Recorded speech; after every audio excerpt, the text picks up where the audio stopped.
Bonsoir à tous, bienvenue à notre rencontre d'école du sabbat annexe de l'église d'Oreb, aujourd'hui vendredi 22 octobre. J'espère que vous avez tous passé une bonne semaine sous le regard béni de Dieu. En tout cas, si vous nous écoutez, c'est que vous êtes en vie. Et ça, c'est une grâce de Dieu. Donc, que le Seigneur continue à vous bénir, même si vous êtes souffrant, même si vous êtes en bonne santé, même si vous avez des difficultés, même si vous êtes sans difficulté. Gardez toujours les paroles de Dieu en vous, dans sa Bible, et qu'il vous conduise chaque jour, et que chaque jour, nous restions toujours fidèles, car nous avons une espérance. Jésus revient bientôt nous chercher. Nous sommes au temps de la fin. C'est le moment d'étudier encore plus sa parole.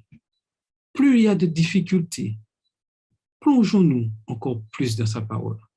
En tout cas, que le Seigneur vous bénisse et vous donne toujours cette force d'aller toujours de l'avant. Et avec Christ, la victoire est toujours au bout. En tout cas, bienvenue à tous en ce soir dans notre émission de l'école du sabbat annexe. Alors, pour continuer le programme, nous allons chanter avec Carole au numéro 355 de notre hymne et louange. Bonsoir, Carole.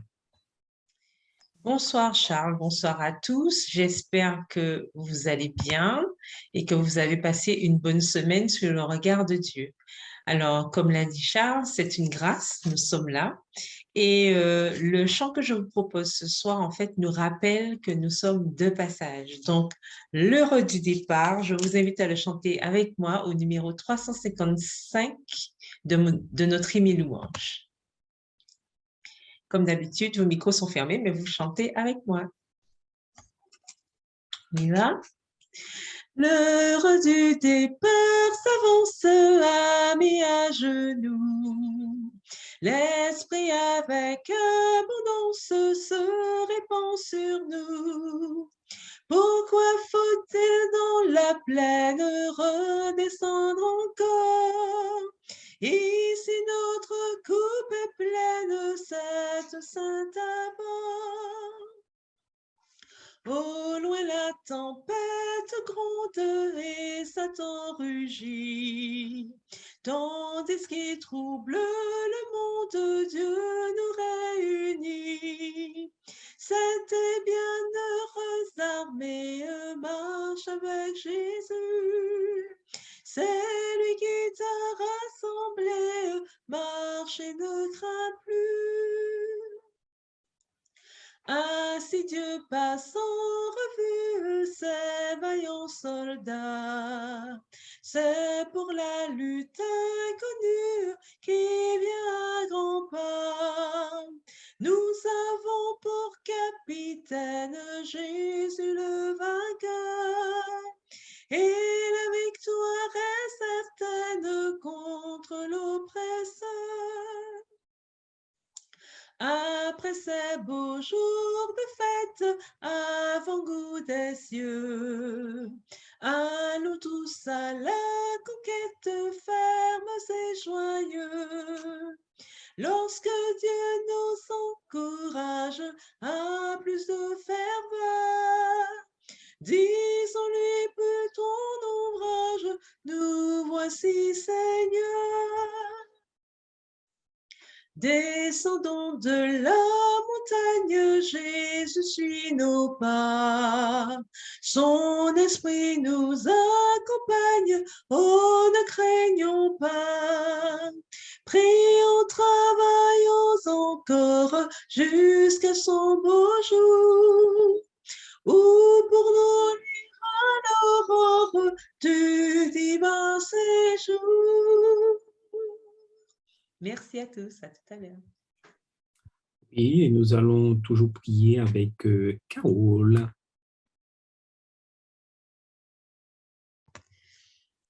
Inclinons la tête. Tendre Père Céleste, nous voulons te dire merci pour cette journée que tu nous as permis de passer sous ton regard béni. Merci de nous avoir protégés durant toute cette semaine. Alors que nous avons commencé ce sabbat, nous voulons te remercier pour cette pause hebdomadaire que tu nous donnes.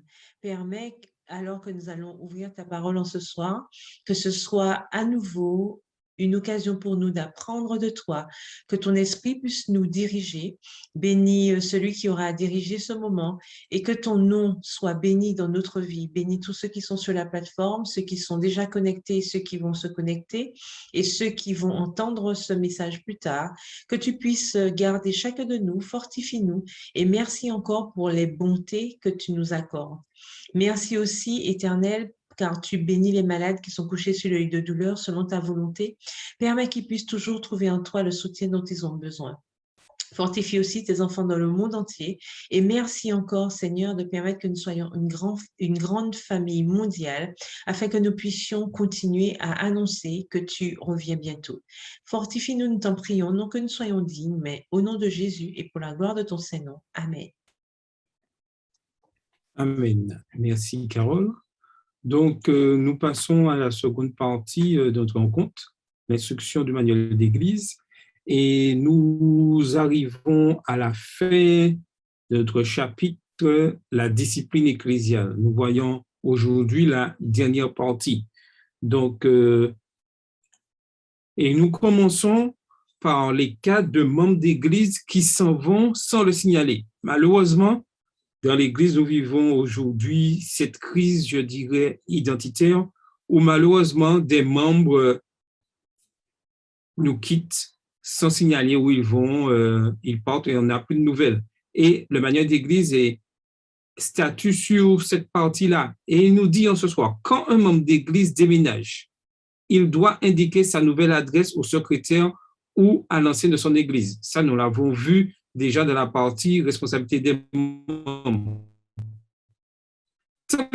Le membre de cette Église, il doit rester en contact avec l'Église et lui faire parvenir sa dîme et ses offrandes au moins trimestriellement. Mais si un membre d'Église s'en va sans laisser de nouvelles adresses et ne fait aucun effort pour rester en contact avec l'Église et que celle-ci ne parvient pas à le retrouver pendant au moins 2 ans, l'Église peut alors assurer qu'elle s'est efforcée sans succès de renouer contact avec cette personne et donc que ce membre peut être radié par un vote de l'Église. Le secrétaire peut inscrire dans le registre, face au nom de ce membre, la mention coordonnée inconnue, considérée comme manquant par vote de l'Église. Donc, on voit que le manuel d'Église prévoit au cas où un membre serait un membre, il n'a pas signalé son absence. Mais comme vous le remarquez bien, que lorsque le travail est bien fait, et ça c'est nous, et nous devons vraiment nous remettre en cause, lorsque le travail est bien fait, il ne devrait pas exister sous le registre de membres absents. Et c'est pour cela qu'aujourd'hui, l'Éternel nous parle et nous demande d'être vraiment fidèles dans la mission de membres que nous avons, fidèles dans les devoirs en tant que responsables au niveau des responsables de l'Église, parce que l'Éternel cherche toutes ses brebis. Et nous avons ce devoir de pouvoir savoir où sont toutes les brebis, qu'est-ce qu'elles sont devenues, même celles qui ont quitté l'Église. Et je reviens sur la première partie du texte où il est dit que tout membre d'Église doit faire parvenir, même s'il parle du ménage, sa dîme et ses offrandes. Et c'est un aspect important de la fidélité de chacun dans sa mission au sein de l'Église. C'est important d'être fidèle à notre mission, à ce que Dieu nous a donné. Donc, il n'est pas trop tard pour revenir vraiment à la source des choses. Et nous-mêmes, si nous connaissons des membres qui sont absents, des membres qui ne fréquentent plus notre communauté, prenons contact avec ces membres afin de savoir quels ils sont. Et si vraiment ils ont abandonné l'Église, prenons contact avec les responsables d'Église afin que le nécessaire soit fait au niveau des registres de l'Église. Les membres d'Église ne peuvent être radiés pour des motifs pécuniaires.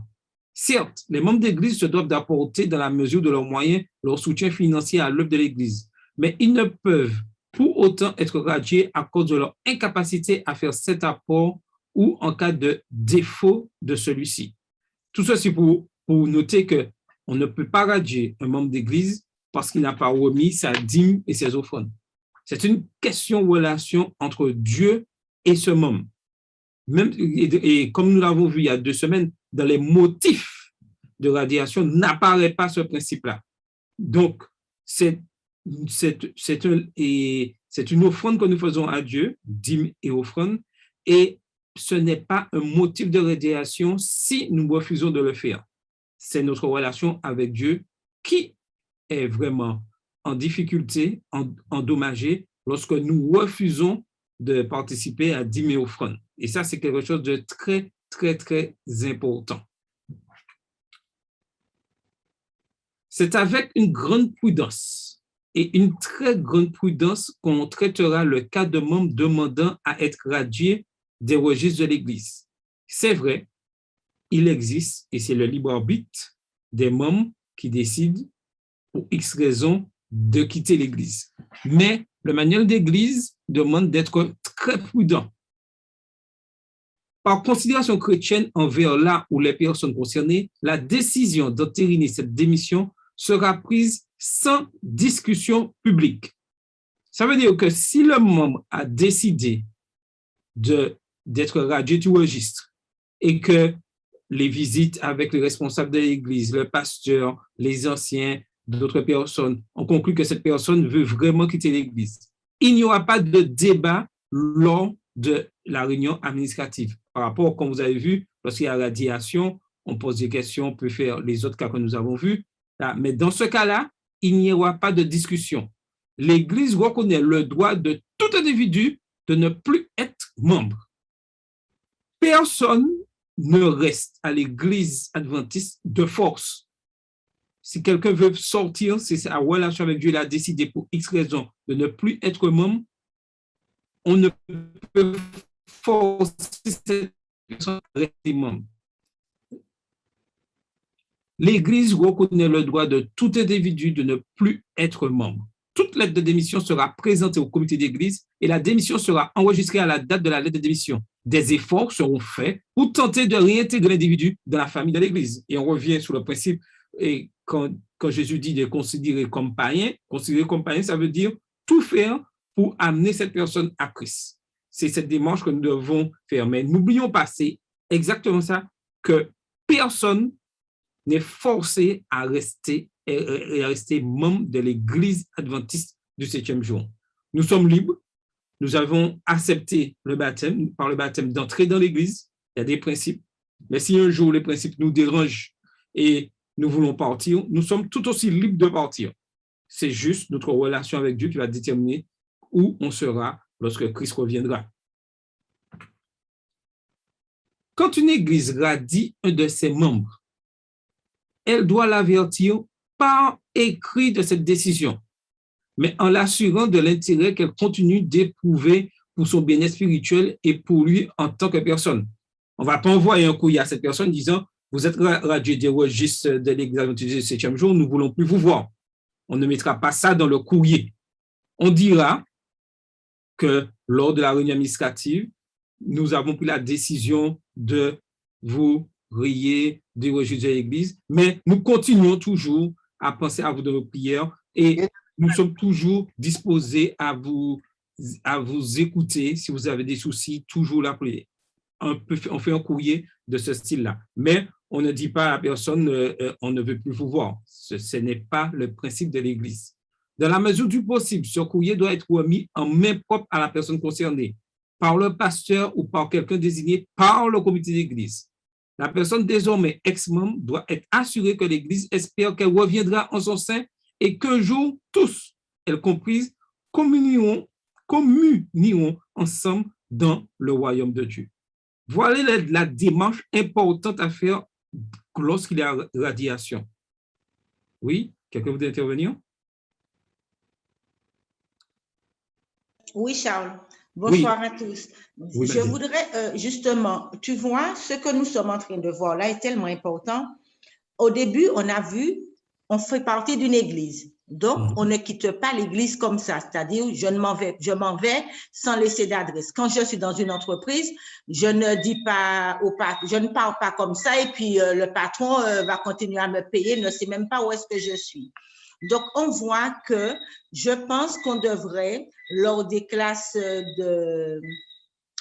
baptismales, pouvoir lire cela les lire ou bien je ne sais pas, mais il faut trouver une solution pour que les gens sachent qu'ils font partie d'une communauté et que quand il y a quelque chose, on doit avertir la communauté, que ce soit pour le bien comme pour dans les bons comme dans les mauvais moments.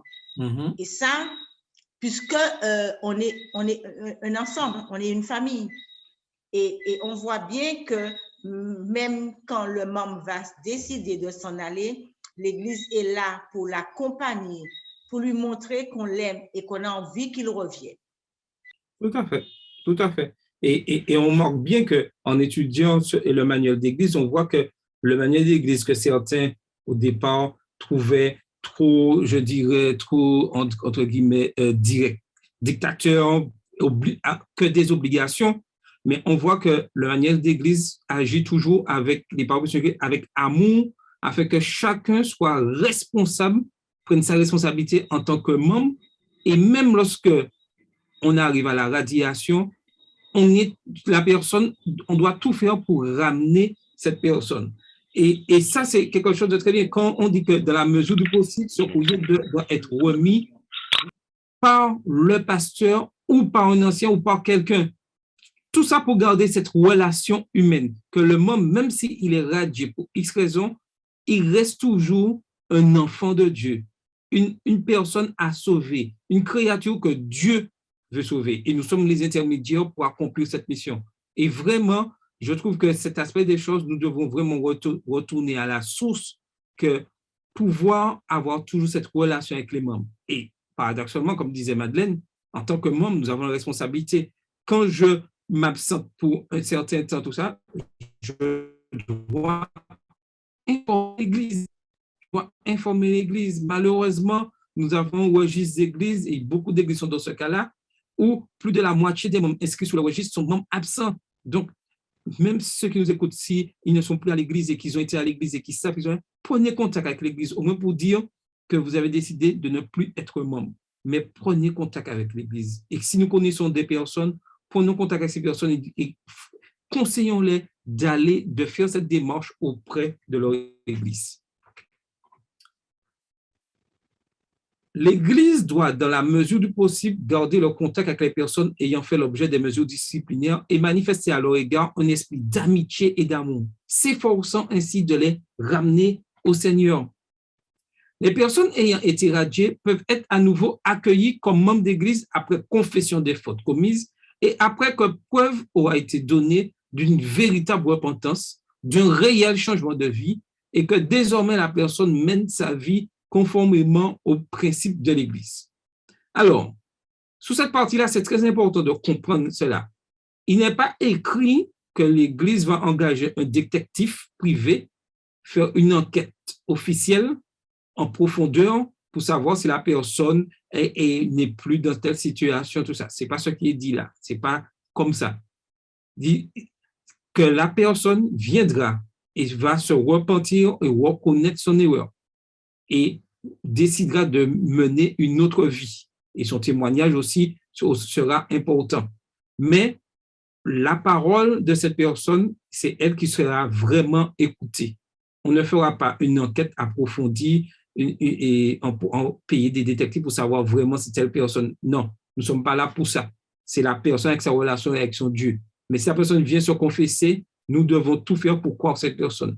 Il doit être aussi clair que le membre d'église concerné se soumettra sans réserve à l'ordre et à la discipline de l'église. Cette église d'où le membre a été exclu. Cependant, au cas où ce ne serait pas possible, l'église au sein de laquelle la personne demande sa réintégration doit prendre connaissance auprès de l'ancienne église du demandeur des motifs pour lesquels cette personne a été radiée d'entre les membres d'église. Puisque si la personne se baptise à nouveau, par honnêteté, elle dira qu'elle a été radiée dans une autre église et le devoir de cette nouvelle église, c'est de prendre contact avec l'ancienne église pour les motifs de radiation. Est-ce qu'il y a des questions sur ce sujet-là avant que je continue? Si tout est clair. Donc, lorsqu'on a... Oui, Madeleine, vas-y. Le premier point, est-ce que ce membre réintègre l'Église en confessant sa faute? ou est-ce qu'il réintègre l'Église par baptême ou profession de foi? Alors, quand il y a radiation, c'est par baptême et profession de foi.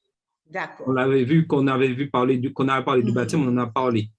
Oui. Et c'est pas quand il y a radiation, c'est par le baptême, il y a un nouveau baptême et ou par la profession de foi. D'accord. Quand il y a radiation, pour réintégrer l'Église, le membre est intégré que par profession de foi ou par baptême. OK, c'est clair là, parce que je pensais qu'il y avait... Non. C'est baptême ou profession de foi. Il n'y a pas d'autres questions? Oui. Philippe a levé la main. J'ai vu. Philippe, tu veux intervenir? J'ai vu que tu avais levé la main, mais il faut ouvrir ton micro. Non, pas spécialement. Alors, je continue. Alors,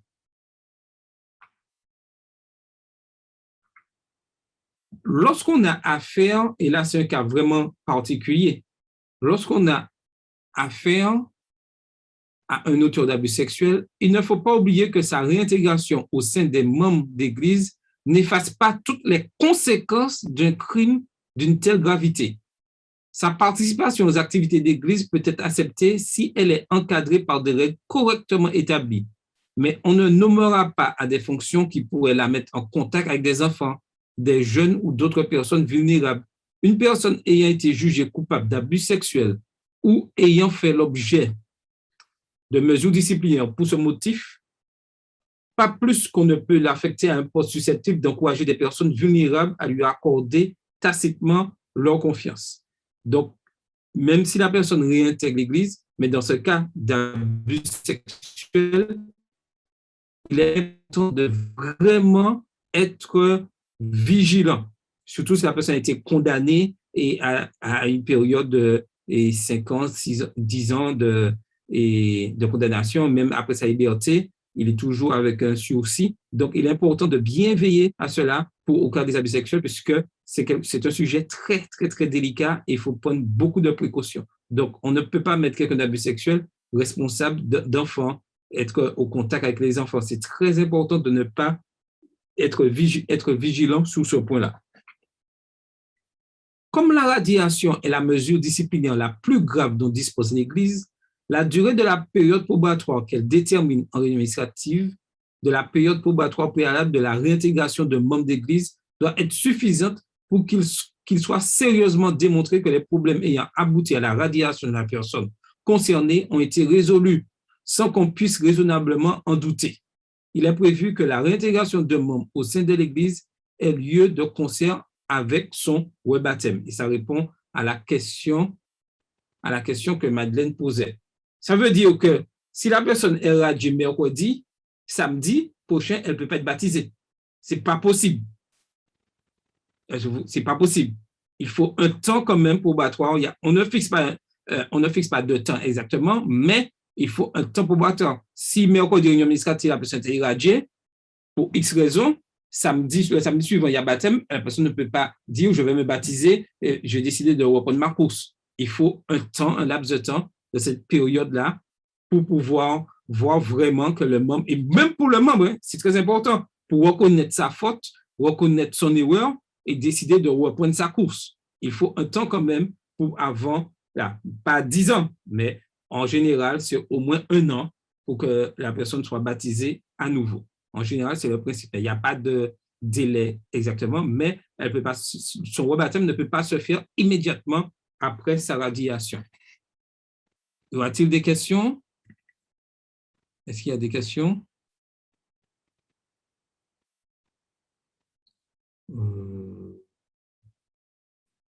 OK, je continue. Alors, si l'Église peut à bon droit administrer la discipline en son sein, cela ne rend pas caduc le droit qu'ont ses membres de vouloir être traités avec justice. Si un membre d'Église croit qu'il a été injustement traité par son Église, par son Église locale, ou qu'on ne lui a pas donné le droit d'être entendu de manière équitable, et si l'Église en question refuse de reconsidérer le cas ou s'il est demande de réintégration, cet ancien membre d'Église a le droit d'interjeter appel par écrit demandant une audience à l'Église. L'Église se doit alors de ne pas refuser d'accorder cette audience aux membres qui la réclament. Cela fait si l'ancien membre d'Église s'estime toujours, après son appel injustement traité par elle, il a le droit de formuler un dernier appel afin d'obtenir audience devant le comité exécutif de la fédération. Cela arrive très rarement, car le principe est au niveau du comité d'église de pouvoir toujours écouter le membre et de laisser toujours le membre pouvoir s'exprimer. Donc, tout est fait pour rester toujours dans la conciliation. Et comme nous l'avons vu il y a 2 semaines de ça, avant d'arriver à la radiation, il y a des visites à faire, des rencontres à faire avec ce membre pour vraiment amener ce membre à raison, comprendre, expliquer pourquoi il se radie, pourquoi il ne sera pas radié, et toujours lui montrer que l'Église agit toujours avec amour et qu'elle reste quand même un enfant de Dieu qui mérite de recevoir le pardon et mérite d'être sauvé. C'est toujours dans cet esprit-là que l'Église doit fonctionner, que le comité d'Église fonctionne dans ses propositions à l'Église en cas de radiation et aussi de censure. Si après une audience complète et impartiale, le comité de fédération s'avère convaincu qu'une injustice a été commise par l'Église, il peut recommander la réintégration de la personne concernée au sein des membres d'Église. Cependant, si cette réintégration fait toujours l'objet d'un refus de la part de l'Église locale qui a prononcé la radiation, le comité de fédération peut alors recommander que la personne soit réintégrée en tant que membre dans une autre Église. Mais par ailleurs, si le comité de fédération estime avoir de bonnes raisons d'appuyer l'Église locale dans son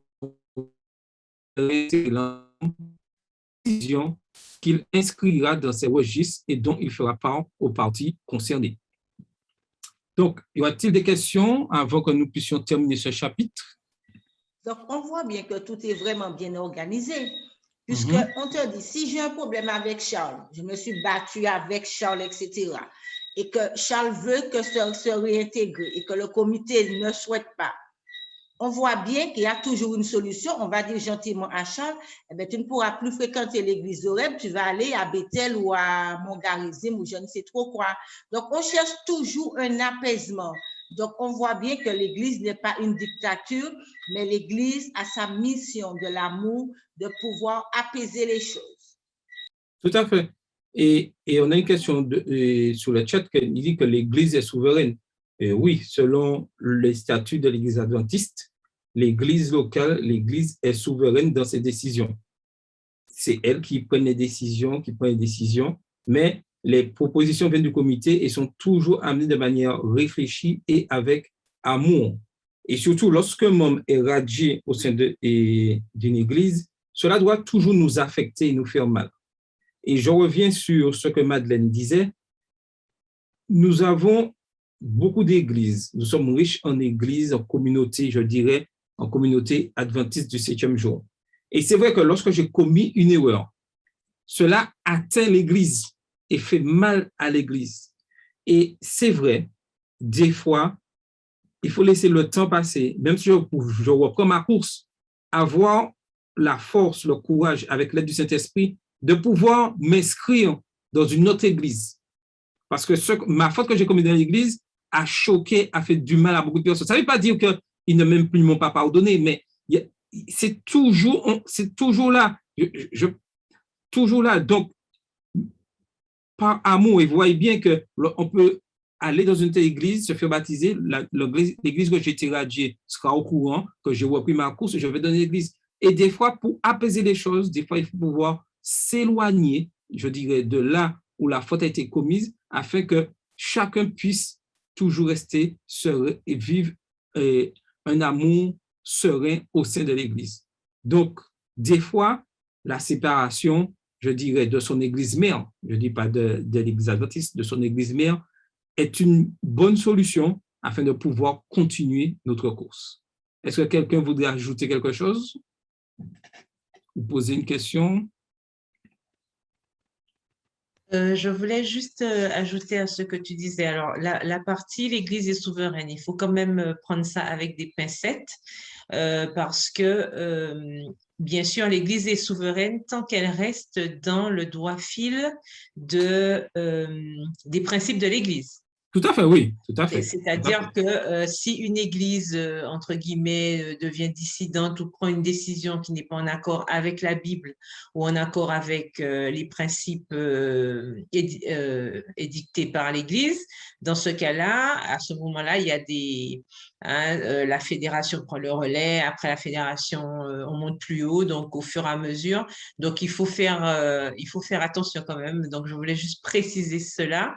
Bien sûr, Alors, comme j'aime à dire, c'est dans la limite voilà, des stocks disponibles. alors je rebondis à ce que tu dis et je me permettrai, et vendredi prochain, si Dieu veut, avant d'attaquer la partie responsable organisation des églises, de sauter quelques chapitres et de venir sur cette partie-là où, lorsque l'Église vote quelque chose qui va à l'encontre des principes de l'Église, qu'est-ce qui peut être fait par les autorités, fédérations, unions, et qu'est-ce qui se passe? Donc, nous commencerons, et vendredi prochain, si Dieu veut, notre instruction du manuel de l'Église sur cette partie-là.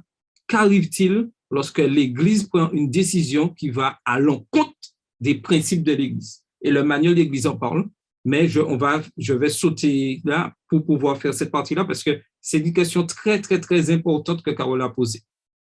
Donc, je vous invite à être présent vendredi prochain, si Dieu veut, où nous allons voir responsable d'organisation des églises et aussi allons voir qu'est-ce que le manuel d'église prévoit quand une église vote à l'encontre des principes de l'église adventiste du 7e jour. Donc, merci à tous de nous avoir suivis en ce soir. Et sous les instructions de la parole de Dieu et continuons surtout à vivre dans l'amour les uns vis-à-vis des autres. Si quelque chose ne va pas, qu'on puisse avoir l'intelligence, la force avec le Saint-Esprit de pouvoir dire que ça ne va pas. Quand ça va bien, disons-le aussi que ça va bien. En tout cas, que le Seigneur vous bénisse et que nous continuions à être fidèles à sa parole. Maintenant, nous allons passer au bulletin missionnaire.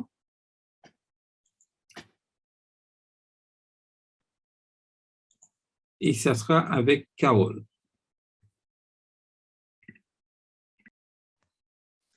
Alors, je vous salue à nouveau. Ce soir, notre bulletin a pour titre « 3 mystères » et c'est l'histoire de Badzul Gambold qui a 30 ans. Je rappelle que nous sommes désormais dans la division de l'Asie et du Pacifique Nord. Donc, Badzul avait 3 questions qui l'intriguaient et il était encore jeune garçon quand il se posait ces questions. Pourquoi les chevaux sont appelés chevaux, par exemple? Pourquoi les chiens sont appelés chiens? Pourquoi les loups, on les appelle loups? Mais jamais il n'a trouvé quelqu'un pour répondre à ces questions. Dans une rue de la capitale de la Mongolie, donc où il vit, il a vu des panneaux d'affichage mettant en garde contre le tabagisme. Il a donc demandé à son père, tout naturellement, pourquoi les gens allumaient des cigarettes s'il savait que c'était dangereux. Et son père a juste souri et encore une fois, pas de réponse et personne pour lui expliquer pourquoi les gens faisaient cela. Et ses pensées se sont aussi tournées vers la mort quand, malheureusement, son père est décédé d'une insuffisance rénale. Il se demandait ce qui allait se passer ensuite, mais bien sûr, personne ne pouvait lui expliquer ce qui se passait après la mort.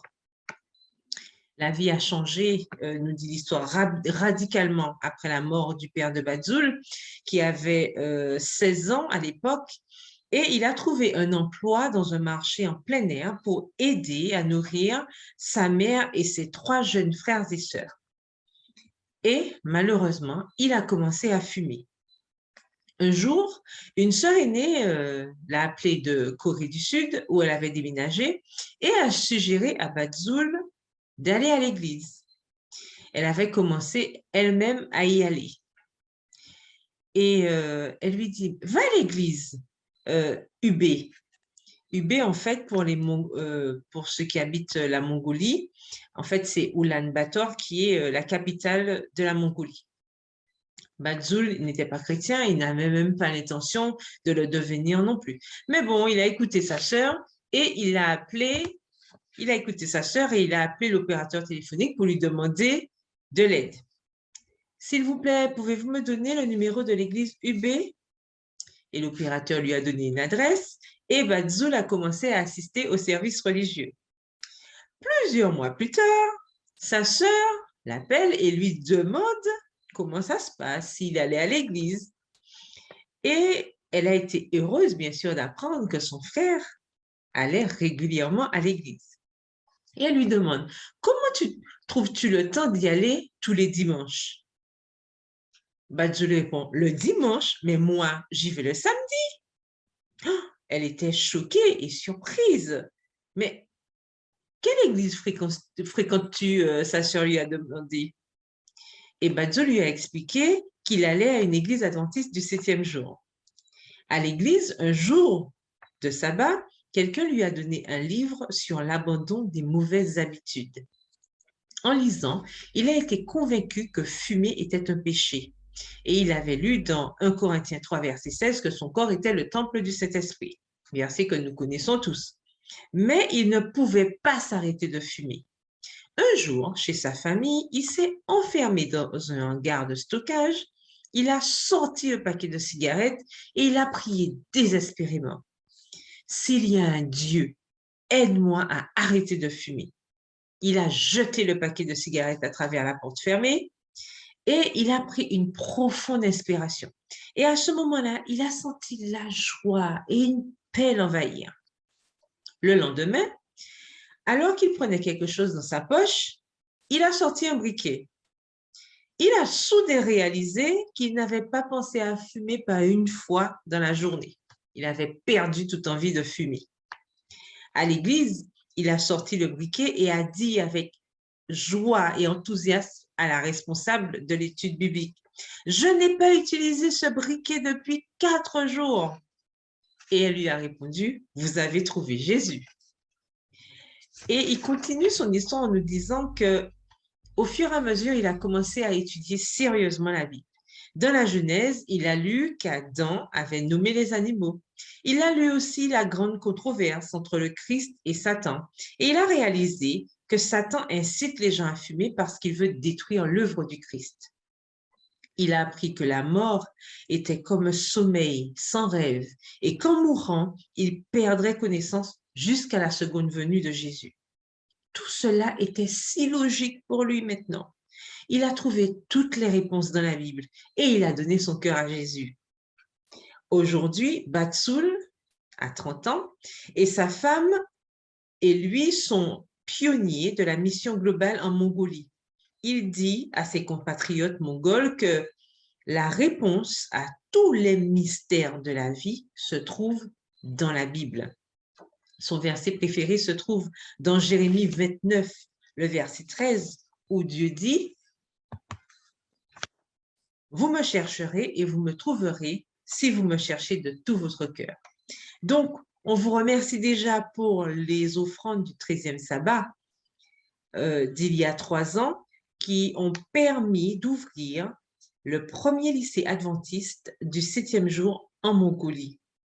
Votre offrande du 13e sabbat de ce trimestre aidera à ouvrir un centre de style de vie adventiste dans la capitale de la Mongolie, Oulan-Bator.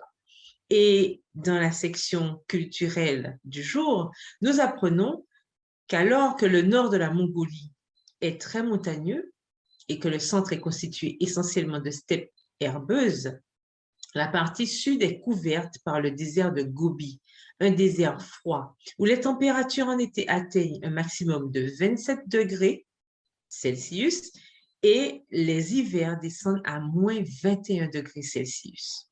La Mongolie abrite le chameau de Bakhtian. Plus petit que les chameaux arabes, leur double basse est caractéristique. Voilà donc pour l'histoire du soir. Donc, nous continuons à prier pour les membres de cette région. Nous continuons à prier aussi pour que l'œuvre de Dieu continue afin que plus de personnes comme Batzoul apprennent à connaître Jésus et surtout en témoignent pour sa gloire. Bonne soirée à tous, bon sabbat, à bientôt. Merci, Carole, pour ce récit. Donc, continuons à prier pour ces personnes qui accomplissent la mission. Donc, maintenant, nous allons passer à la partie de notre étude, la leçon 4, qui avait pour titre et qui a pour titre « Tu aimeras le Seigneur, ton Dieu ». Et cette semaine, nous avons découvert combien dans le Deutéronome que Dieu appelle ses enfants à pouvoir l'aimer et à être toujours fidèle à sa parole. Dans les Écritures hébraïques, le mot « amour » apparaît plusieurs fois dans le livre de Deutéronome et dans le Cantique des Cantiques. Cette affinité entre ces deux livres suggère déjà la nature relationnelle particulière de l'amour. Étant donné que le livre de Deutéronome porte essentiellement sur l'alliance, c'est-à-dire sur la relation entre Dieu et son peuple, l'amour est un thème important de ce livre. L'amour est un thème très important dans le livre de Deutéronome. Malheureusement, le livre de Deutéronome ne contient pas une définition claire de l'amour. L'amour est mystérieux et au-delà de notre compréhension, et nous pouvons le voir dans Éphésiens 3, verset 17. L'amour est mystérieux et va au-delà de notre compréhension. Dans cette leçon, nous nous pencherons sur 3 thèmes complexes et les questions difficiles qui se dérivent de chacun. Premièrement, l'amour et Dieu.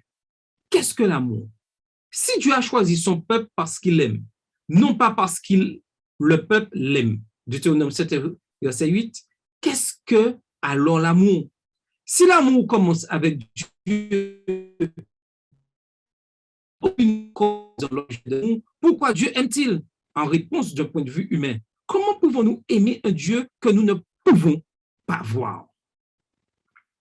Deuxièmement, l'amour et la crainte. Si la crainte n'est pas de l'amour, 1 Jean 4, verset 18, comment pouvons-nous aimer Dieu et le craindre à la fois? Et troisième étape que nous verrons en ce soir, l'amour et la loi.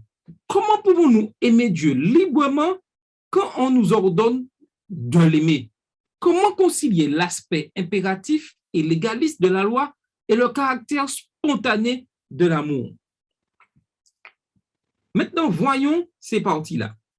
Les commandements, Deutéronome 6, verset 1. L'interprétation de la première phrase, voici les commandements, version du second, indique clairement que l'expression commandement fait référence à ce qui suit, les lois et les ordonnances.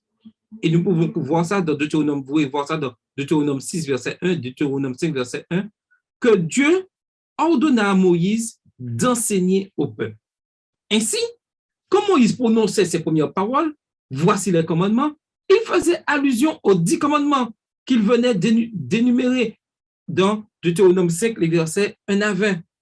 En outre, l'article défini avant le mot « mitzvah », commandement, est très important dans cette partie du Deutéronome. Le commandement dont il fait référence est le commandement par excellence, le commandement qui inclut tout. Fait intéressant, le même verbe, soit commander, que Moïse utilisa dans son introduction, réapparaît au milieu du passage en relation avec le commandement de l'amour, Deutéronome 6, verset 6. Et là aussi, comme dans l'introduction, Deutéronome 6, verset 1, il apparaît en relation avec le verbe enseigner. Cette répétition suggère clairement que le commandement d'aimer est donc le commandement que Moïse avait à l'esprit lorsqu'il parlait des commandements. Ainsi, quand Jésus identifie le commandement de l'amour comme le premier commandement, Marc 12, verset 29 à 31, il est en harmonie avec le commentaire de Moïse sur la loi. Maintenant, réfléchissons à ceci.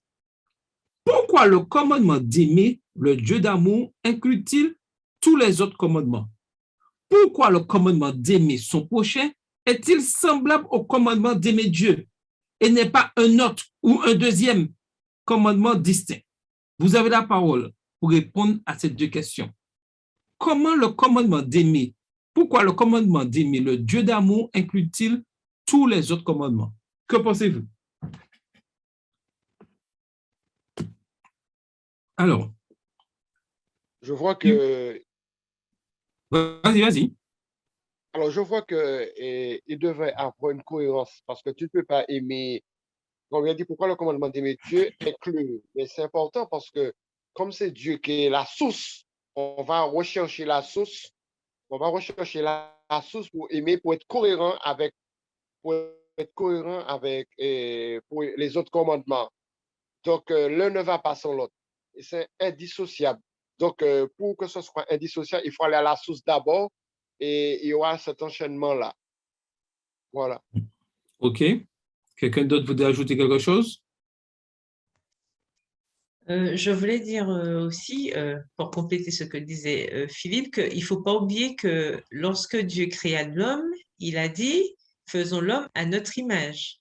D'accord? Donc, ça veut dire que nous avons cette part de l'image de Dieu en nous déjà, puisque nous sommes des créatures de notre Père céleste. Donc, c'est logique que l'amour pour Dieu inclut les autres commandements, puisque les commandements découlent de cet amour de Dieu dans un premier temps. Et puis, aimer son prochain, ben, c'est normal, puisque je dois aimer l'autre aussi, parce qu'il est enfant de Dieu, tout comme moi. Donc, ça veut dire qu'il a aussi été créé à la ressemblance de Dieu. Et il est logique et normal que ce commandement soit semblable à aimer Dieu pour les mêmes raisons que j'ai évoquées tout à l'heure, puisque nous sommes à l'image de Dieu. Donc, comme nous sommes des créatures de Dieu et créées à son image, il est normal que nous puissions aimer Dieu, certes, mais aussi aimer notre prochain parce qu'il est lui-même aussi, tout comme nous, semblable à Dieu, il a été aussi créé à l'image de Dieu. Donc, je pense que tout ça part de la création au départ. Alors, j'ai une question pour nous pousser à la réflexion et puis une question un peu particulière. Qu'est-ce qui est plus important? Aimer Dieu ou aimer son prochain? Qu'en pensez-vous? Alors, C'est indissociable. Indissociable. Pour moi, c'est indissociable. Hein. Tu peux pas, c'est indissociable. On ne peut pas séparer l'un l'autre. C'est inséparable. alors je vais compliquer encore la question. Qu'est-ce qui est plus facile? Aimer Dieu ou aimer son prochain? Aïe, aïe, aïe, aïe, aïe. Non, mais là, c'est indissociable. Tu ne peux pas dire que. Et la Bible te dit que comment c'est-il que tu n'aimes pas ton prochain et Dieu et Dieu que tu ne vois pas, tu ne peux pas, machin. Donc, je pense que c'est trop facile de dire aimer Dieu, mais l'un ne va pas sans l'autre. C'est un pacte. Pour moi, c'est un pacte que tu ne peux pas dire que tu n'aimes pas ton prochain. Alors, comme Carole disait que le prochain aussi, que nous n'aimons pas, il a été créé à l'image de Dieu. Hein? Donc, nous sommes tous des créatures, donc on ne doit pas faire, je ne pense pas qu'on ne doit pas faire la séparation. Ouais, alors, Ça, à mon avis. Hein? Oui, non, non, alors, quelqu'un d'autre pour compléter ce que Philippe a dit ou si on n'est pas d'accord? Qu'en pensez-vous? Il est plus facile d'aimer Dieu ou d'aimer son prochain? Je peux, bonsoir. Oui, vas-y. Oui, je pense que si à partir du moment que l'on aime Dieu, automatiquement, on aimera son prochain. Dieu nous donnera la force qu'il faut pour pouvoir supporter l'autre, supporter le prochain, que ce soit le défaut de caractère qu'il a. Étant donné qu'on a l'amour de Dieu en nous, eh bien, automatiquement, on apprendra à supporter l'autre. OK. Je crois que Carole voudrait dire quelque chose. Oui, et à tout ça, donc le verset dont faisait référence Philippe tout à l'heure, dans 1 Jean 4, le verset 20, si quelqu'un dit « j'aime Dieu » et qu'il haïsse son frère, c'est un menteur. Car celui qui n'aime pas son frère qu'il voit, comment peut-il aimer Dieu qu'il ne voit pas? Et effectivement, on ne peut pas faire l'un sans l'autre. Et par rapport à ce qu'Odile disait, c'est tout à fait une réalité parce que si je dis que j'aime Dieu, je ne peux pas détester l'autre, puisque l'amour, en fait, quand on lit Corinthiens 13, l'amour me pousse justement à aimer l'autre. Et le souci souvent, c'est qu'on a toujours l'impression que l'autre est pire que moi. Et je pense que ça, c'est une erreur monumentale, puisque nous avons chacun à notre niveau nos défauts, puisque personne n'est parfait. Ça, c'est clair, je pense, dans la tête de tout le monde. Et on ne peut pas se comparer à l'autre, puisque à notre niveau, on a nos propres défauts. Et qui sait si l'autre aussi, de son côté, ne nous supporte pas, en fait. Donc, en fait, nous sommes là pour nous supporter les uns les autres, nous exhorter les uns les autres et nous supporter les uns les autres. Donc, à partir du moment où je comprends que l'autre, il est comme moi et que moi, je suis comme l'autre, il n'y a pas de raison pour que je puisse mépriser l'autre au bénéfice de Dieu, puisque de toutes les manières, nous avons les mêmes difficultés, nous avons cette même, on a ce même objectif, cette même envie de pouvoir avancer avec la grâce de Dieu. Donc, il a les mêmes difficultés que moi et à partir du moment où je le place sur le même piédestal, c'est-à-dire nous sommes égaux devant Dieu, donc égaux entre nous, il n'y a pas de raison pour que je puisse détester mon prochain et soi-disant, je dis bien soi-disant parce que c'est faux, comme dit la Bible, c'est un menteur. On ne peut pas dire qu'on aime Dieu alors qu'on n'aime pas la personne que Dieu a créée. Ce n'est pas possible. Voilà. Alors, si je comprends bien, avant que je puisse lire ce qui manquait sous le chat, je demandais à Carole de nous lire ce qui est sous le chat tout à l'heure. Si je comprends bien, si quelqu'un, je dirais, me déteste, me maltraite, ça voudrait dire que cette personne n'aime pas Dieu. Mais le fait que moi, j'aime Dieu, je trouve pour aimer cette personne qui me maltraite. J'ai tort ou pas?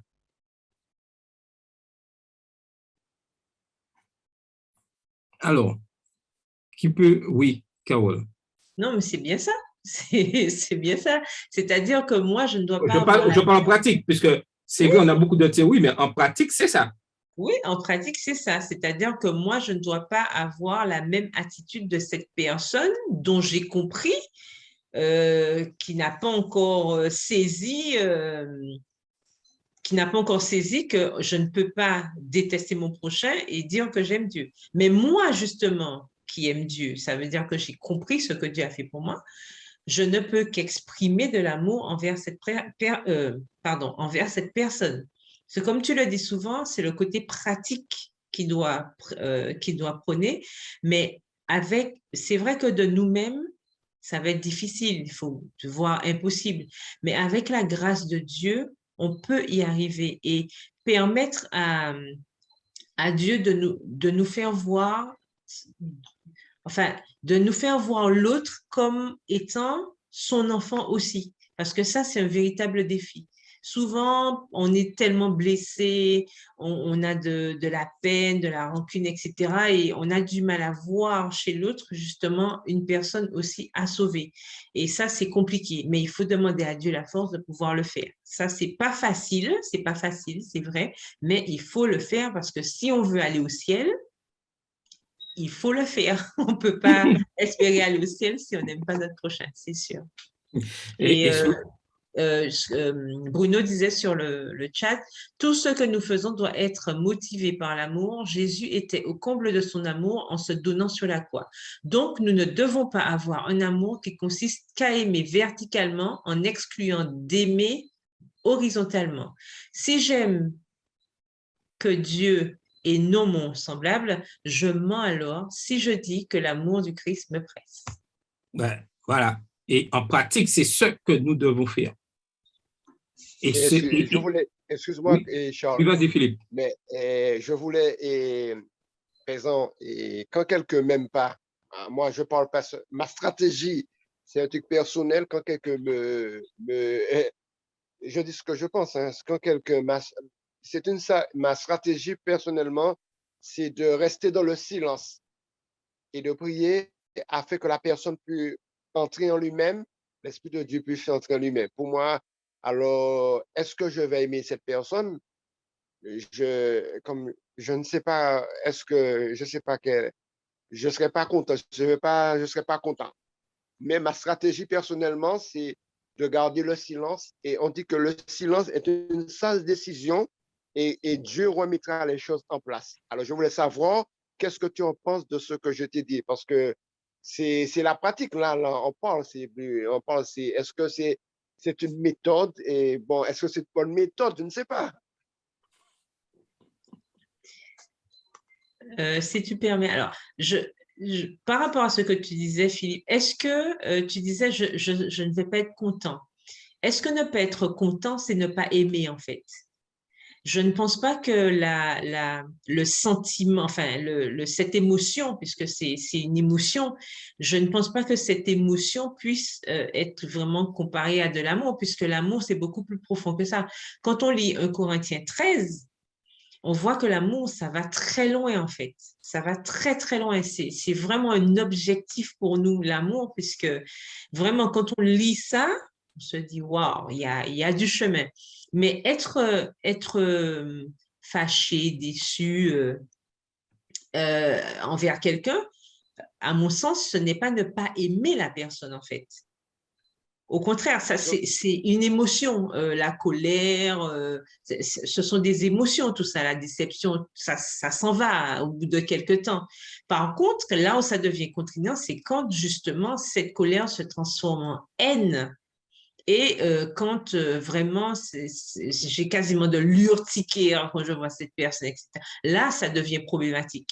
C'est quand ça prend racine dans le cœur que ça devient problématique.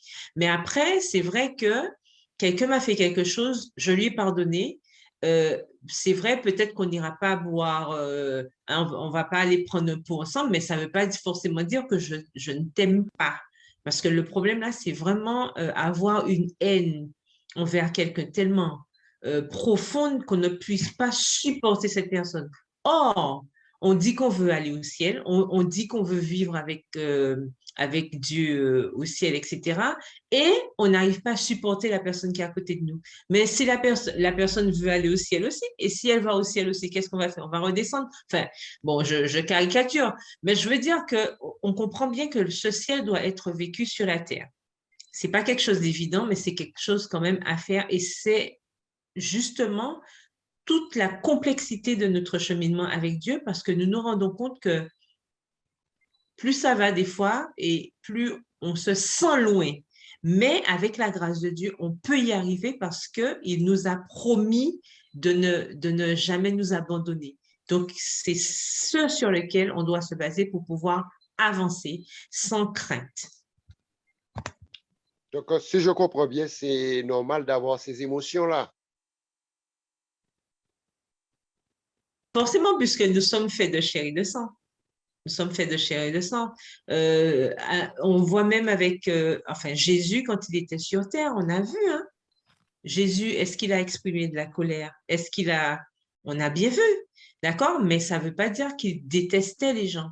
Voilà, c'est ça le problème, c'est la haine en fait. Non, il faut faire la différence, je crois, entre l'émotion, quelque chose qui va disparaître rapidement, et ce qui prend racine et qui peut même devenir problématique dans notre relation avec Dieu. Moi, je suis d'accord, c'est vrai, c'est pas une Tout question à fait. de haine, mais c'est, voilà. Il faut que nous ayons, et c'est avec l'Esprit de Dieu, nous ayons aller au-delà de nos émotions. Ce ne sont pas nos émotions qui doivent nous dicter notre façon d'aimer l'autre. C'est comme un parent. L'enfant a commis une erreur, le parent sera déçu du comportement, de la faute de l'enfant. Mais ça ne veut pas dire qu'il n'aime plus son enfant. À aucun moment. Mais son émotion, il ne faudra pas que cette émotion prenne le dessus sur cet amour. C'est l'amour qui doit prendre le dessus sur les émotions. Donc, on continue. Maintenant, voyons. Afin que tu craignes l'Éternel, Deutéronome 6, verset 2. En suivant le flux du raisonnement de Moïse, le but du commandement est que tu craignes l'Éternel, ton Dieu. En d'autres termes, aimer Dieu signifie tout d'abord craindre Dieu, réaliser que Dieu existe. L'amour implique l'existence de l'autre personne que nous aimons. Aimer Dieu, ce n'est pas aimer un principe abstrait, une sagesse profonde ou une belle histoire. Le fait d'aimer Dieu n'est pas une théologie ou une tradition culturelle. Aimer Dieu, c'est l'aimer en tant que personne. Craindre Dieu, c'est avoir et sentir le sens profond de sa présence partout et à chaque instant. Dieu n'est pas seulement présent dans l'Église ou lorsque nous prions. Dieu est également présent dans le bureau, dans la cuisine, dans la chambre, au marché, partout. Dieu est là. Dieu est présent lorsque nous sommes avec les gens ou lorsque nous sommes seuls, dans la lumière ou dans les ténèbres. Et vous pouvez voir ça dans le psaume 139 et versets de 2 à 12. Maintenant, réfléchissons à cela. Que signifie le fait d'aimer Dieu en tant que personne? Pourquoi n'est-il pas possible d'aimer Dieu sans le considérer comme une personne? Et je vais inviter quelqu'un à lire, avant de répondre aux deux questions, à lire Ecclésiaste 12, versets 13 et 14. Pourquoi la crainte de Dieu est-elle associée au fait que Dieu soit un juge? Alors, un volontaire pour lire Ecclésiaste 12, versets 13 et 14. Ecclésiaste 12, versets 13 et 14. Alors, un volontaire pour lire. Ecclésiaste 12. Oui, vas-y. Oui. Les paroles des sages sont comme des aiguillons et rassemblées en un recueil, elles sont comme des clous plantés, donnés par un seul maître. Du reste, mon fils, tire instruction de ces choses ou ne finirait pas si l'on voulait faire un grand nombre de livres, et beaucoup d'études est une fatigue pour le corps. Voilà.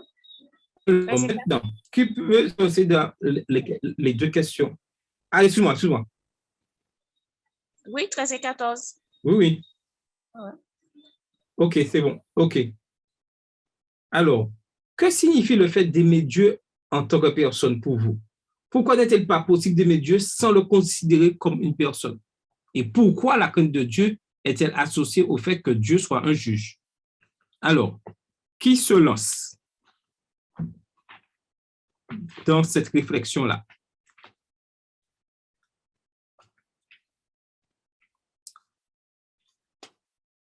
Alors, qui se lance?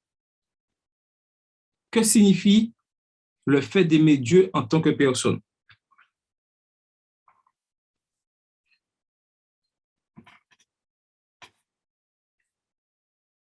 Alors, qui a une idée, qui a une réponse?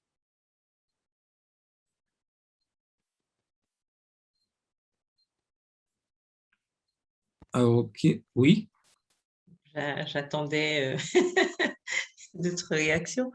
Mais en fait, il est important de considérer Dieu comme une personne dans le sens où, alors, considérer Dieu comme une personne, soyons d'accord, ça ne veut pas dire que Dieu est comme nous. C'est pas ça. Mais je pense que le fait qu'il se soit fait homme pour nous par amour nous donne justement cette idée ou cet exemple de ce qu'on peut attendre quand on parle d'amour. Parce que Jean 3, verset 16 nous dit bien, car Dieu a tant aimé le monde qu'il a donné son Fils unique afin que quiconque croit en lui ne périsse pas, mais qu'il ait la vie éternelle.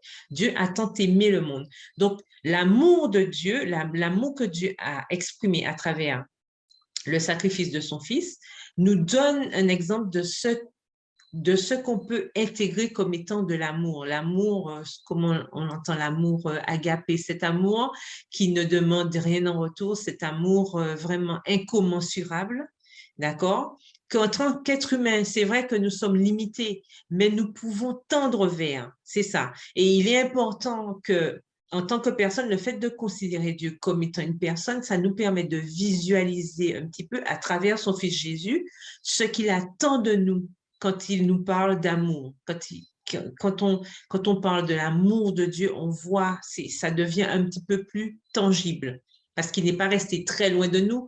Il a envoyé son Fils pour nous, mourir sur la croix. Donc, on voit bien comme Jésus se comportait avec son prochain. Donc, ça nous donne aussi un exemple que nous devons suivre. Et est-ce qu'il est possible d'aimer Dieu sans le considérer comme une personne? Forcément, certains peuvent dire, oui, je crois en Dieu ou j'aime Dieu, comme ça, mais est-ce que le fait de ne pas pouvoir le considérer comme une personne, ça nous donne vraiment cette réalité de ce qu'est l'amour envers le prochain, de ce qu'est l'amour tout court? Et je pense que c'est important pour nous, c'est une phase importante de notre relation avec Dieu, de comprendre que tout ce qu'il nous demande de faire, il a lui-même fait, et en tant que personne. Et je pense que ça nous aide à mieux évoluer avec lui. Et bien sûr, je pense qu'il est très important d'associer cette crainte de Dieu au fait qu'il soit juge, parce que nous savons très bien que de toute façon, à un moment donné, ce même Dieu qui nous aime va aussi enfiler, ce costume de juge qui va décider justement de ceux qui auront été dans le sens de cet amour qu'il nous demande d'avoir les uns envers les autres, d'amour envers lui déjà, puisque c'est la priorité, envers notre prochain aussi.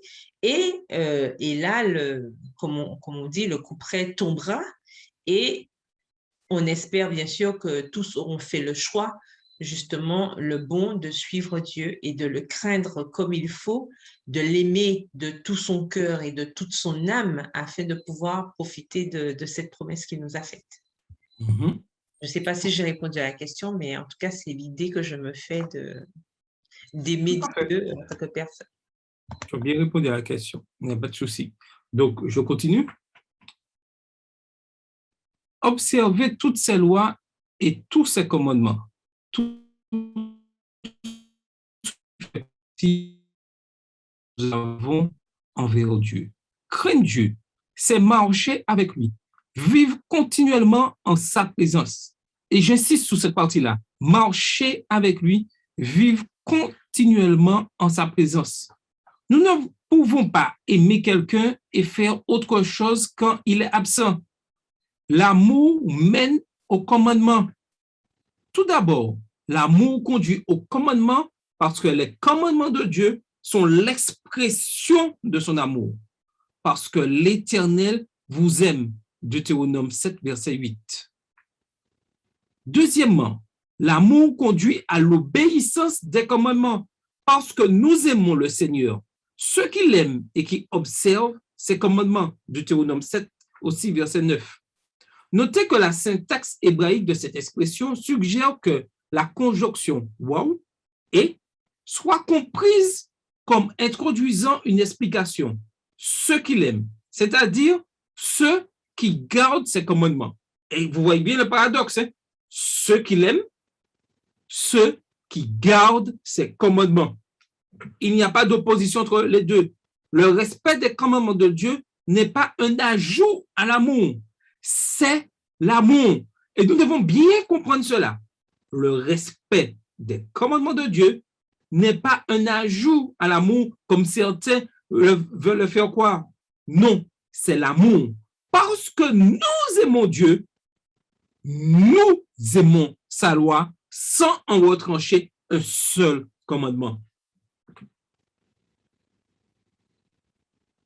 Comment la compréhension du fait que aimer Dieu signifie garder ses commandements affecte-t-il notre compréhension de l'amour?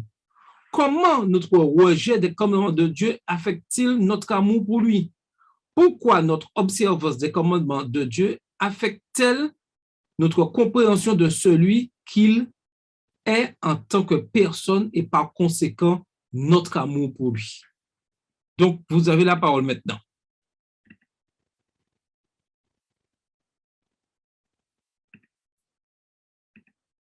Donc, oui, Carole?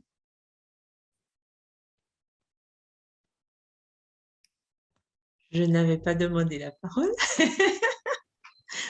J'aimerais bien entendre les autres sur la plateforme, s'ils veulent bien. Non, personne? Alors, je pense que, enfin, pour répondre un peu aux questions, aimer Dieu signifie garder ses commandements. C'est vrai parce que, comme on dit, quand on aime, on ne compte pas. Dieu même, il a déclaré dans sa parole, si vous m'aimez, gardez mes commandements. Parce que quand on aime, en général, on a toujours besoin de guide, on a toujours besoin d'un tuteur pour nous aider à rester justement dans le droit fil. On peut prendre l'exemple du mariage, par exemple, quand on décide de faire alliance avec l'autre, forcément, il y a un cadre qu'il faut respecter. Il y a des choses qu'on peut faire et des choses qu'on ne peut pas faire ou qu'on ne peut plus faire. Et c'est la même chose avec Dieu. Lorsque nous rencontrons Dieu, eh ben, c'est la même chose. À travers ses commandements, il nous aide justement à améliorer notre vie sur terre, à préparer notre vie au ciel. Et ça, il est important pour nous de comprendre que ces commandements-là, ce ne sont pas comment dire ça, voilà, des obstacles pour nous empêcher de vivre ou des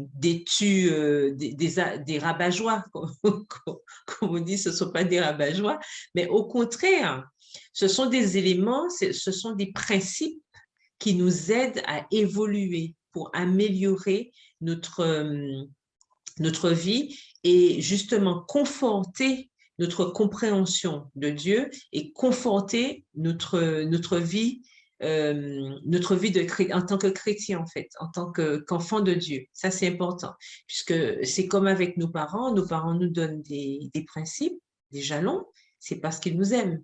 Et quand nous obéissons à nos parents, en général, on est heureux. On ne prend pas la fessée, on est ravi parce qu'on est dans le droit fil des choses. Donc, c'est important, les commandements, de les considérer plus comme une chance, comme une grâce, justement, plutôt que comme des punitions. Et notre rejet du commandement de Dieu, forcément, va affecter notre amour pour lui parce que quand on fait une bêtise, forcément, on se sent coupable, on n'est pas bien, on n'est pas dans son assiette, on se sent bizarre. Il n'y a qu'à voir quand on a fait quelque chose qui ne va pas, on ne se sent pas bien. On ne se sent pas bien. Donc, c'est la même chose avec Dieu. Imaginez l'enfant qui désobéit aux parents. Pour ceux qui sont parents sur la plateforme, on voit bien que l'enfant, bizarrement, il change de comportement, il ne nous regarde pas dans les yeux.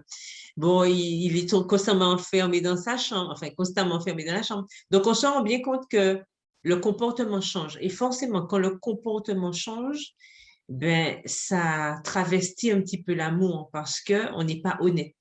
Parce qu'en amour, il faut être honnête. Et quand ça manque d'honnêteté, ça se sent, ça se voit. Et bien sûr, quand on est mal à l'aise, ça déclenche autre chose. Donc, c'est la même chose pour nous. Lorsque nous rejetons les commandements de Dieu, forcément, on n'est pas heureux. Or, ce que Dieu veut pour nous, c'est notre bonheur. Donc, il est important que, justement, l'observation que nous avons des commandements soit motivée par l'amour que nous avons pour Dieu. Et c'est pas pour aimer Dieu que nous observons les commandements, mais c'est parce que nous aimons Dieu que nous devons observer les commandements, parce que quand on le fait dans ce sens-là, on comprend pourquoi Dieu a donné ces commandements. Et ça, c'est très important pour vivre une vie chrétienne épanouie. Oui, et moi, j'ajouterais quelque chose de très important dans le respect des commandements, c'est la partie témoignage. Cela doit se voir dans notre façon que nous vivons chaque jour, que nous aimons Dieu et que nous aimons ses commandements. Comment pouvons-nous attirer d'autres personnes à Christ si nous-mêmes, notre témoignage, notre comportement, nos relations avec les autres ne sont pas, je dirais, en relation avec les commandements de Dieu? Et comme nous le savons tous, nous pouvons facilement diviser en deux parties ces commandements, où les quatre premiers commandements, c'est une adoration vont vers Dieu de chacun d'entre nous. Et les 6 derniers, c'est une relation avec les autres, avec notre prochain. Donc, il est important que ces deux parties puissent habiter en nous afin que nous puissions refléter vraiment le caractère de Dieu par notre façon de vivre, par notre comportement. Et aujourd'hui, dans la société dans laquelle nous vivons, cette société de crise, il est temps que chaque chrétien, chaque individu qui étudie la parole de Dieu, chaque adventiste du 7e jour puisse montrer vraiment que nous aimons le Seigneur, notre Dieu. Et comme le titre de la leçon le dit clairement, tu aimeras le Seigneur, ton Dieu. Et pour aimer le Seigneur, notre Dieu, c'est par notre témoignage, c'est par comment nous allons réagir lorsque des faits de société, lorsque des divisions dans la société sont là. Comment moi, qui connais la parole de Dieu, moi qui aime le Seigneur et qui crie haut et fort, qui est un Dieu magnifique, quelle attitude j'aurais vis-à-vis de cette crise? Et ça, nous devons vraiment réfléchir à cette question, à ceci, dans tout ce que nous faisons. Quand quelque chose arrive, quelle attitude que j'ai afin de montrer qu'il y a un Dieu qui existe? Face à la mort, quelle attitude que j'ai? Face à un mariage, quelle attitude que j'ai? Face à un conflit social, quelle attitude que j'ai? Et ça, c'est très important. Alors, Carole, tu peux nous lire ce qu'il y a sur le chat, s'il te plaît?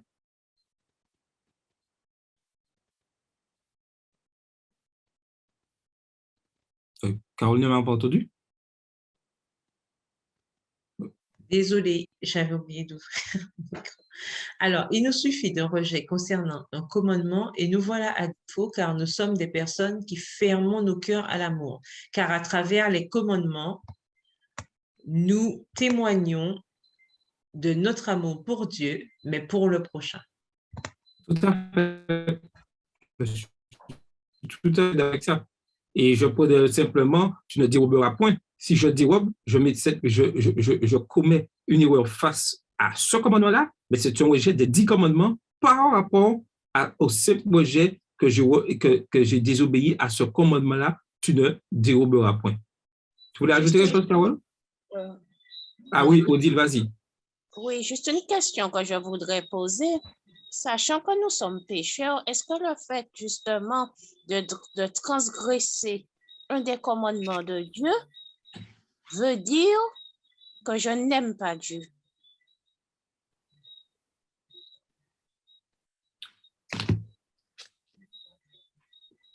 Très bonne question, très bonne question. Dire que je n'aime pas Dieu, en quelque sorte, oui, Carole, tu voulais dire?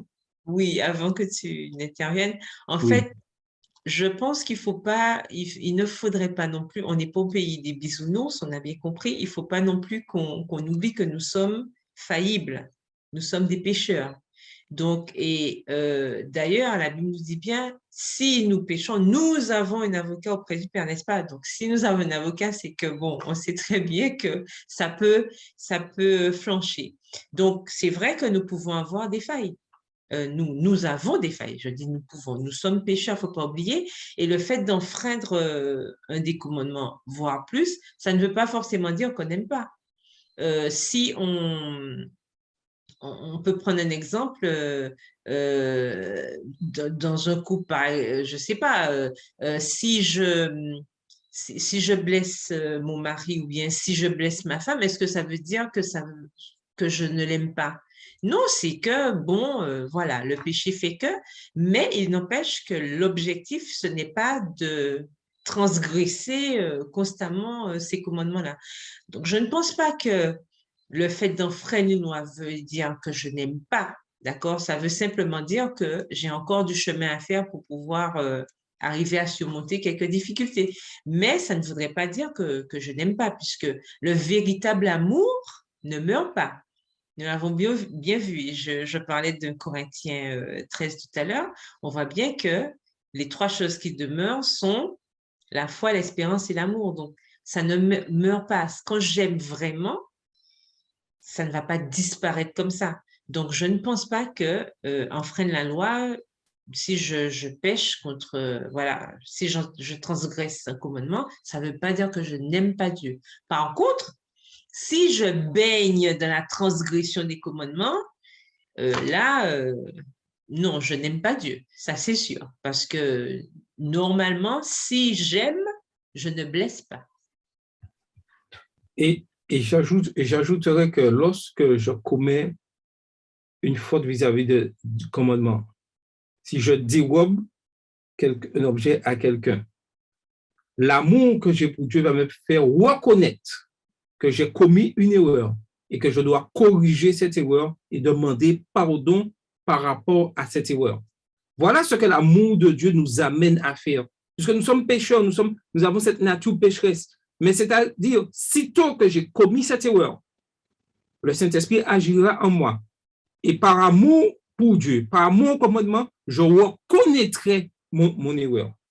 Et le problème aujourd'hui, dans la société que nous vivons, c'est que malheureusement, nous laissons notre moi prendre le dessus et nous refusons le plus souvent de reconnaître nos erreurs, de reconnaître que nous avons péché. Et le fait de ne pas reconnaître que nous avons péché, là, nous nous mettons en désaccord avec la loi de Dieu. Là, nous sommes dans le péché. Mais Dieu est toujours constamment là auprès de nous afin que nous puissions reconnaître nos erreurs. Et aujourd'hui, il faut que nous puissions vraiment demander pardon lorsque nous avons commis une erreur. Oui, Carole? Oui, tout à fait. Entièrement d'accord avec ça, c'est vrai. Et nous avons l'exemple avec David, qui était l'homme selon... Dieu dit c'était l'homme selon son cœur, mais pourquoi? On voit bien que David, il aimait Dieu de tout son cœur. Ça ne l'a pas empêché de faire des bêtises, mais quand il faisait des bêtises, qu'est-ce qu'il faisait? Automatiquement, il reconnaissait. Et c'est important, justement, et dans la prière dominicale, on voit bien notre Père qui es aux cieux, que ton nom soit sanctifié, que ton règne vienne, que ta volonté soit faite sur la terre comme au ciel. Donne-nous aujourd'hui, etc. Et pardonne-nous nos offenses comme nous pardonnons. Donc, en fait, le fait de demander pardon à Dieu, de reconnaître notre faute, de demander pardon, ça montre bien qu'on aime, justement. Et c'est le fait de ne rien faire et de faire comme si tout allait bien alors que nous sommes conscients qu'il y a une bêtise, c'est là le véritable problème. Donc, ce que tu dis est très important, c'est-à-dire qu'il faut revenir à Dieu en demandant pardon, reconnaître déjà sa faute, demander pardon, et là, on montre justement qu'on aime. Tout à fait. Et un autre exemple, Abraham. Qu'est-ce que Dieu dit à Abraham? Abraham avait une grande foi. Mais lorsqu'on regarde la réalité, Dieu lui avait dit qu'il y aurait une postérité là. Qu'est-ce qu'Abraham fit? Abraham décida de donner un coup de main à Dieu. Mais il reconnut son erreur. Et c'est là l'importance que nous devons reconnaître nos erreurs, reconnaître lorsque on vient nous voir que nous avons commis une erreur, accepter et reprendre notre course et toujours avoir cet esprit de pardon et c'est ça, et les 10 commandements sont là pour ça. Oui, quelqu'un voudrait parler? C'est moi, je voulais dire quelque chose. Vas-y. C'est en ce qui concerne la question d'Odine. On a des exemples dans la Bible. Le berger qui a conduit Israël, Moïse, est-ce que c'est parce que Moïse n'aimait pas Dieu qu'il a frappé le rocher 3 fois au lieu d'une seule fois? Ça, c'est la faiblesse de l'homme. Dieu connaît, c'est pourquoi Dieu est un Dieu compatible. Il connaît la faiblesse de l'homme. Il connaît la faiblesse. Il sait que l'homme est faillible, comme vient de dire ce Carole. Donc, mais le privilège pour l'homme qui est en relation avec Dieu, c'est que Dieu te fait, quand tu es en relation avec Dieu, Dieu te fait reconnaître tout de suite ton erreur. Tu ne vas pas dormir sur ton erreur. Parce que automatiquement, quand tu vas entrer en relation avec ton Dieu, tu ne vas pas passer ta journée pour ne pas être en relation avec Dieu. Je ne dis même pas la journée. En quelques minutes d'après, l'Esprit de Dieu te parle, il te fait comprendre ton erreur et automatiquement, il te donne l'occasion de faire un petit retour en arrière, de demander pardon à Dieu pour trouver le grâce devant Dieu. Donc, c'est pas le fait que de transgresser la loi de Dieu, c'est pas ne pas aimer Dieu, hein? C'est pas ne pas aimer Dieu, mais comme vient de dire Carole, c'est que nous savons que nous avons un avocat. Si nous commettons un péché, une erreur, nous avons un avocat vers qui nous avons à nous tourner pour trouver le pardon. Voilà, c'est ça que je voulais dire. Tout à fait, nous sommes d'accord. Donc, continuons. Le fait que Dieu nous ordonne d'aimer n'est pas un problème, parce que Dieu est amour. Jean 4, verset 8. Aimer Dieu est le commandement parce qu'il ne peut en être autrement.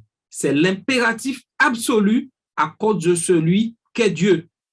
Ainsi, Dieu étant amour, le commandement implique la totalité de notre être.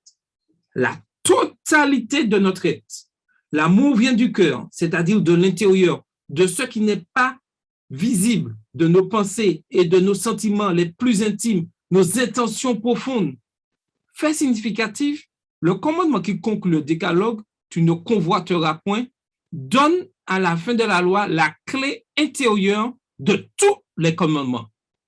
Tu ne convoiteras point.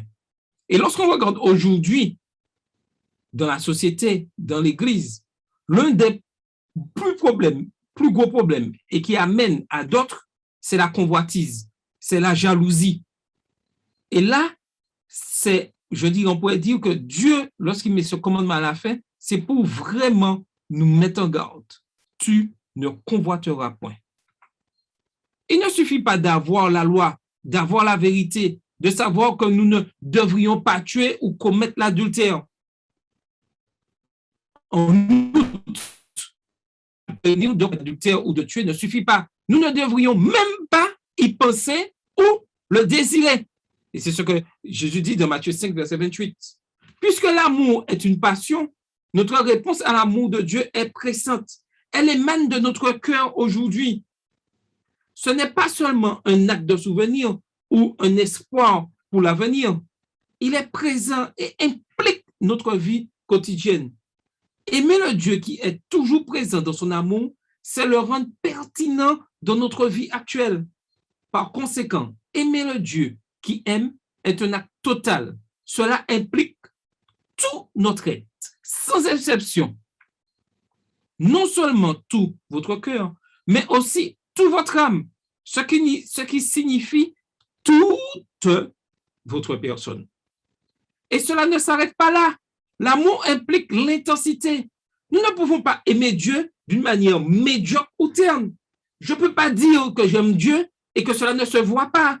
Je ne peux pas dire que j'aime Dieu et que je suis là en tant que dans mon église, en tant faisant du sur-place, en tant un membre, je dirais, inactif. Ce n'est pas possible. Lorsque je suis rempli de l'amour de Dieu, je suis quelqu'un qui est vraiment toujours en action, toujours au service, toujours pour faire avancer l'œuvre.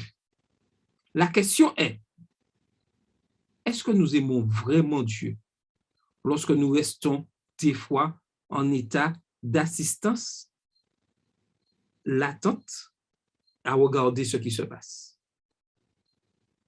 Dieu souhaite des êtres actifs, prêts à témoigner de ce que Dieu fait dans leur vie. Réfléchissons bien à ces questions-là. Notre amour pour Dieu se limite-t-il à l'obéissance de ses commandements? Est-il possible d'aimer Dieu en dehors de ses commandements?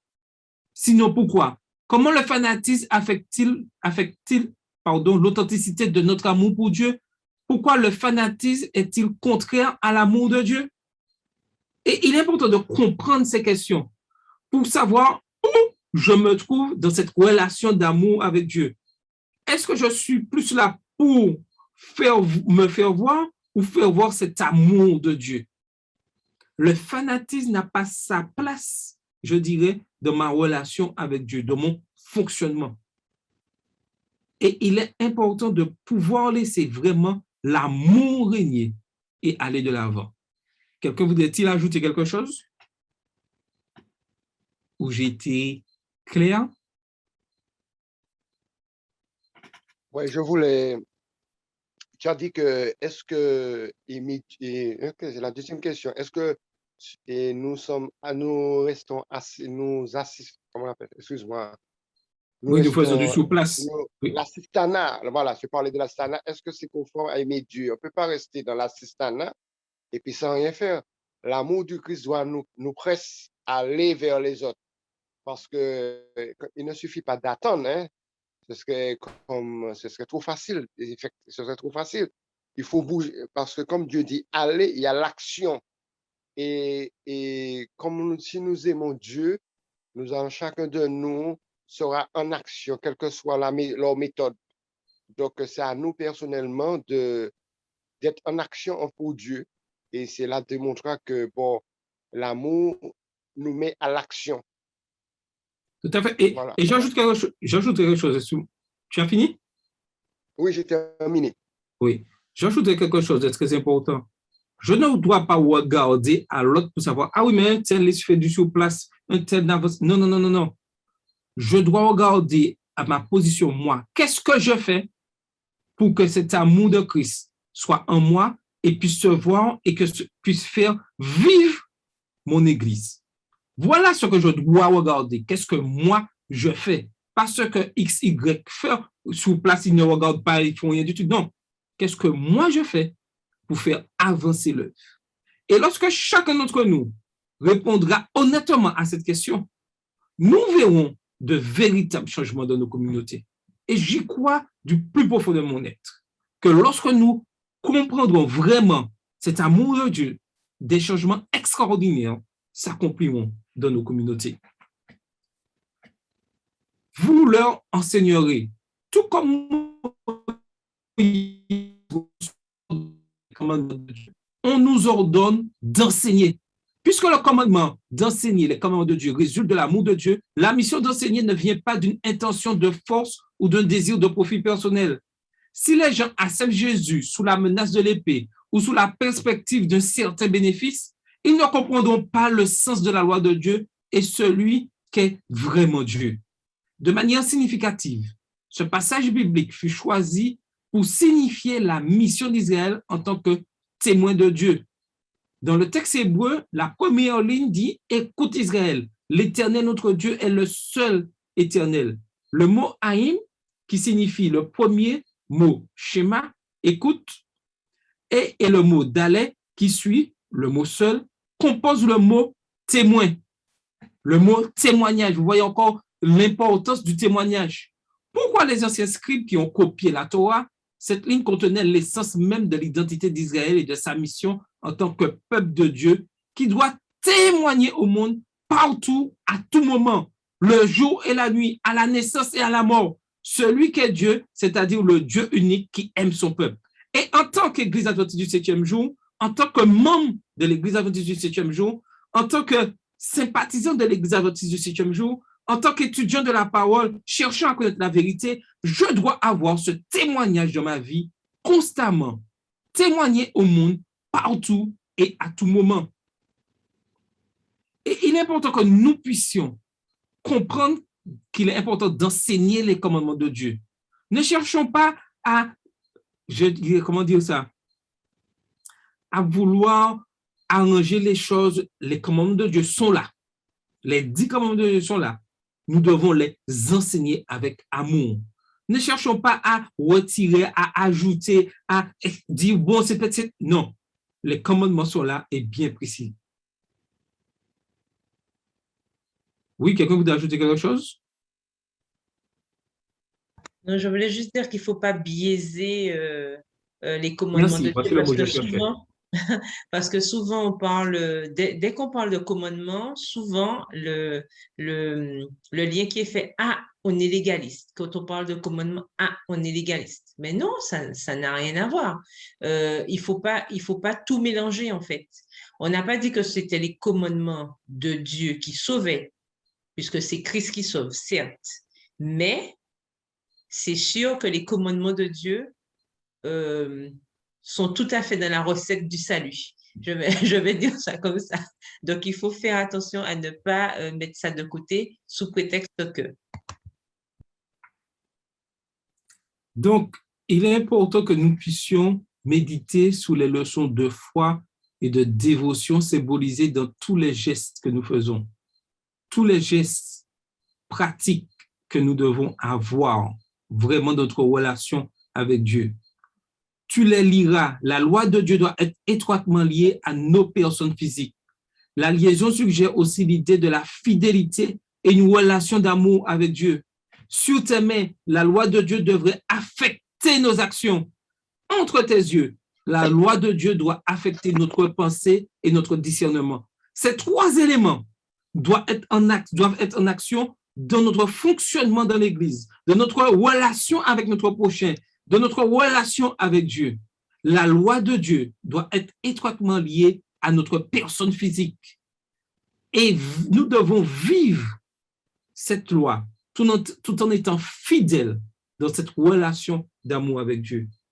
Que nous puissions vraiment comprendre cela.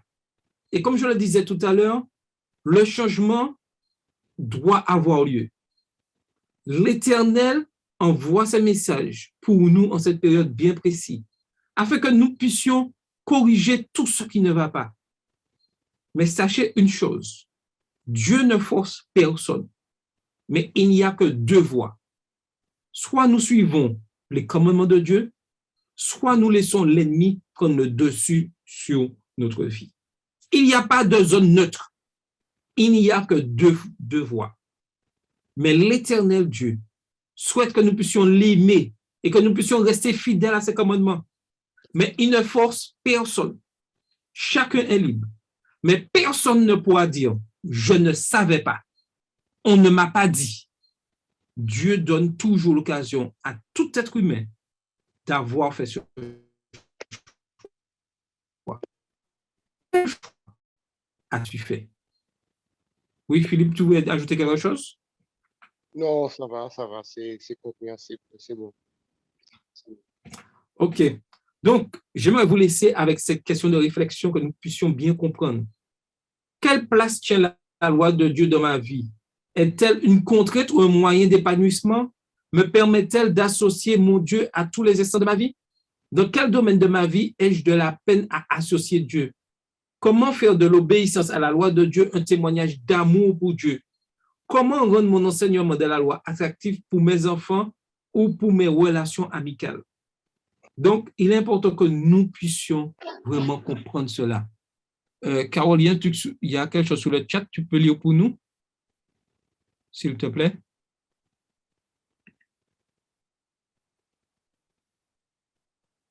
Est-ce que Carole m'entend?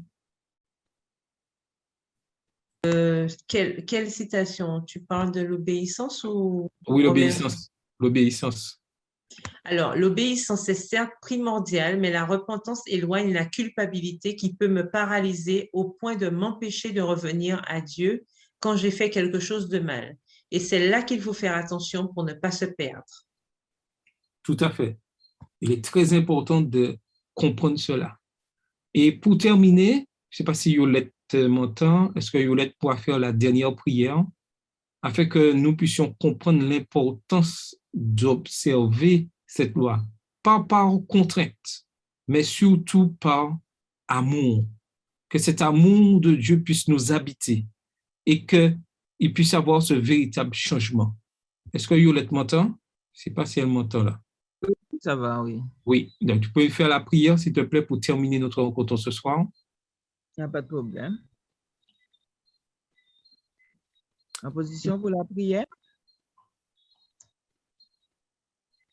Notre Dieu, notre Père, nous voulons, Seigneur, te remercier pour la grâce que tu nous as faite de passer une semaine sous ta sainte et divine protection.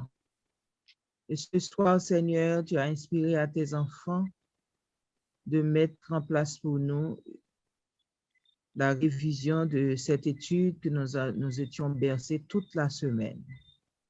Nous avons compris, Seigneur, toute la semaine et encore ce soir, Seigneur, que tu nous aimes avant même de nous avoir créés. Et par notre volonté, Seigneur, tu nous dis dans ta parole, ta loi est parfaite, elle restaure l'âme. Comment peut-on dire que nous aimons Dieu de tout notre cœur si nous refusons d'obéir à ses commandements? Seigneur, sans ta grâce, sans obéir à ta loi, nous ne pouvons pas être bénéficiaires de ta grâce, Papa. Fais-nous comprendre chaque jour ton amour pour nous et chaque jour, aide-nous à compter tes bienfaits, à t'aimer, à aimer, Seigneur, ceux qui nous encadrent, tous ceux qui sont proches de nous, Seigneur. Si tu habites en nous, tu nous donnes, Seigneur, le pouvoir d'aimer nos prochains. Et si nous sommes disposés à aimer nos prochains, nous t'aimons, disons que nous t'aimons, tu nous donnes ce pouvoir-là, parce que tu vis en nous. Nous te disons merci, Seigneur, pour cette grâce, la grâce d'aimer. Seigneur, pardonne nos péchés, fais de nous, Seigneur, donne-nous ce pouvoir de devenir ton enfant en obéissant à tes commandements, parce que tu veux que nous soyons heureux. Merci, Seigneur, pour ce grand amour. Nous te prions au nom de Jésus et pour ta gloire. Amen. Amen. Amen.